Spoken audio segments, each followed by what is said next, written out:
How are we going to maintain that freedom? Again, make sure anything you bring on the place is clean.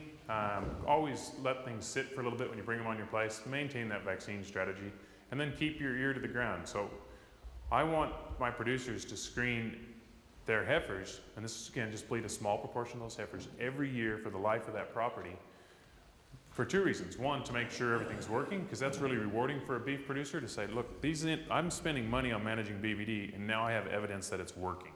That's a lot better than just throwing money into the pit and assuming that it's making you money.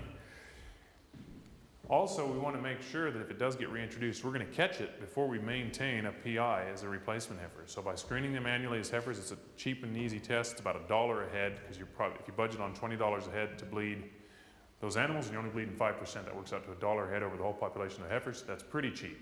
With that $1, you've made a decision as to whether to spend $8 on vaccination or about $8 on ear notching. Either way, you've made a management decision based on information. You've measured something and you're managing it cost effectively.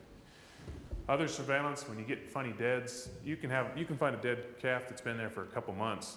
As long as he's not completely desiccated and dried up, you can take an ear notch or a bit of skin and send it to us and we can test it. So these ear notches are unbelievable. We packed some in a van and carried around for 3 months and tested these ear notches once a week, no refrigeration. And 3 months later, they're still going just fine. Poor doer testing, again, so calf marking, scungy calves, et cetera, et cetera. And if you do find a PI, if possible, check its mother. Some successful strategies, the Scandinavians, they hit it pretty hard. Most of them took them between 10 to 12 years to eradicate it. And what they used was serology or bulk milk antibody testing to see where there was exposure, and then they go in and ear notch everything. In Norway, these are the first guys to get it done. Took them 12 years, and they looked at some data. This is dairy stuff, because that was easier to capture the data from the dairies.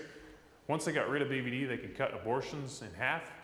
They could get their cows in calf for their first calving 14 days sooner. They could produce 96 kilos of milk, which is about $40 over here in New South Wales, of milk a year. They could reduce mastitis by 7%. It took them 12 years to get rid of it. They didn't use vaccine. We have vaccine, so we can do it even quicker if we choose to on individual farms.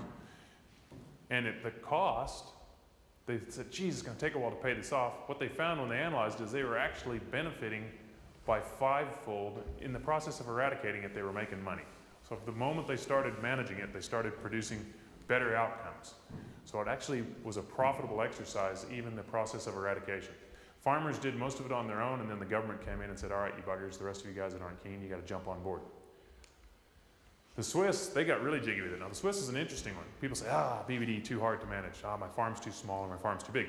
The Swiss is like the ultimate total cluster as far as cattle, because they got all these guys that got 5 cows, 10 cows, and they blow the horns, and they got bells on their horns and stuff like that, and they're busy not getting into wars and keeping everyone's money in their banks. And they run these cows, these little mobs, but in the summertime, when there's feed in the high country, they all go into these big group pastures, and they run these cattle up there, and they all live together. So your cattle, your cattle, your cattle, they're all mixed together. And before, they're separate. So you can imagine how this is a nightmare from a BVD perspective. Very hard to control. It's really like one great big producer with 1.5 million cows. So 1.5 million, what they did is they ear notched every freaking cow living in the place from 38,000 farms, 1.5 million head, and they found 0.81% of the animals they tested were PIs. Phase 2 was, all right, every calf born in Switzerland must be tested within 5 days of birth. So again, these guys are the enemy. We got to break that link by vaccinating animals without immunity, finding PIs where appropriate, and maintaining nice, simple biosecurity protocols. With a systematic approach, you can manage this disease, in my opinion, not only cost effectively, but profitably.